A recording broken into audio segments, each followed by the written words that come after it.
Assalamualaikum dan salam sejahtera kepada anda semua. Selamat datang ke Bijak Labur edisi Pecah Rahsia. Okey, pada sesi kali ini saya akan terangkan apa nak buat apabila harga-harga saham jatuh menjunam. Kalau kita tengok sekarang ni, saham-saham teknologi di US seperti Microsoft, Zoom, Alibaba mahupun Facebook mengalami kejatuhan.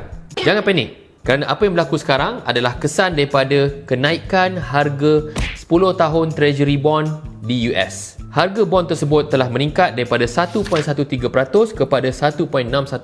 Satu kenaikan yang mendadak jika kita lihat daripada prestasi 10 tahun bond tersebut. Jadi 10 tahun Treasury Bond ini sememangnya popular di US kerana ia merupakan antara instrumen pelaburan yang selamat, dan selalunya pelabur-pelabur institusi, pelabur-pelabur hedge fund akan menjual saham-saham yang mereka miliki untuk membeli bond tersebut kerana bond dijangka akan memberi pulangan yang konsisten dan selamat. Tetapi mereka tidak menjual ke semua saham-saham yang mereka miliki. Salah satu faktor yang menyebabkan kenapa mereka menjual saham-saham berdasarkan teknologi ni adalah disebabkan dengan perkembangan positif vaksin. Kerana banyak negara-negara telah memulakan program pengedaran vaksin. Apabila program pengedaran vaksin yang teratur dapat dilakukan, ia sedikit sebanyak memberi keyakinan kepada orang ramai untuk pergi keluar berbelanja. Jadi bila mereka kerap berbelanja, maka saham-saham yang berasaskan seperti tourism, saham airline, perumahan, restoran meningkat. So apabila perkara tersebut berlaku, maka mereka perlu menjual sebahagian daripada pemilikan dan saham-saham berdasarkan teknologi dan membeli saham-saham yang sebelum ni telah jatuh menjunam. Itu antara sebab kenapa kejatuhan yang mendadak berlaku kepada saham-saham bercorak teknologi. Tetapi kita perlu fikirkan, adakah perkara ini akan berlaku secara short term ataupun long term? Ini kerana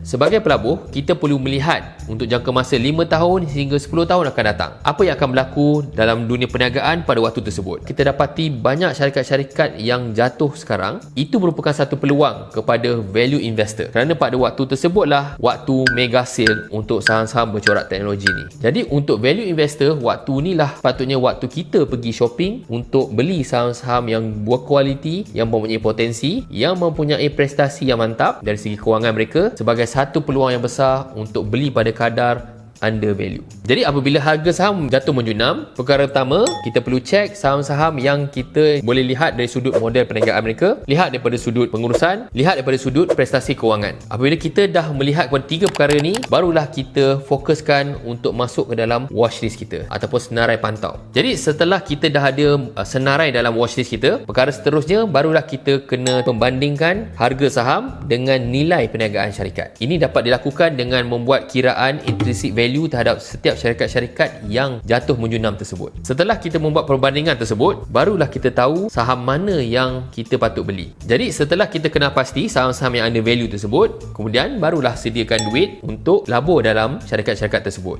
Ketika orang ramai sibuk menjual saham-saham tersebut, itulah waktunya value investor beli saham-saham dia. Selalunya strategi value investor ni, kita tidak mengikut kepada trend semasa. Jika orang bercerita mengenai trend semasa, itulah waktu kita bukan beli saham-saham tersebut. Jika kita fokus kepada saham-saham berkualiti, waktu mereka tengah jatuh itulah waktu kita sepatutnya bersiap sedia untuk membuat pelaburan.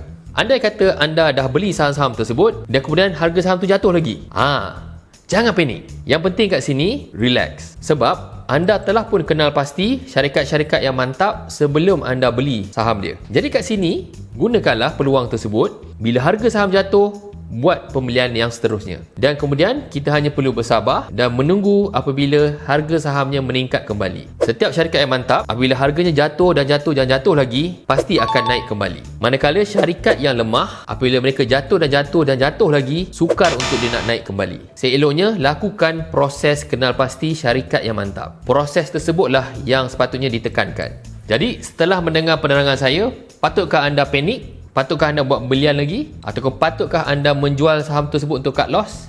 Jangan lupa like, subscribe dan kongsikan kepada rakan-rakan anda yang lain agar video ini memberi manfaat kepada semua orang. Ingat ya, pelabur yang bijak adalah pelabur yang telah membuat kajiannya sebelum mereka mula melabur saham. Sehingga kita jumpa lagi di episod akan datang.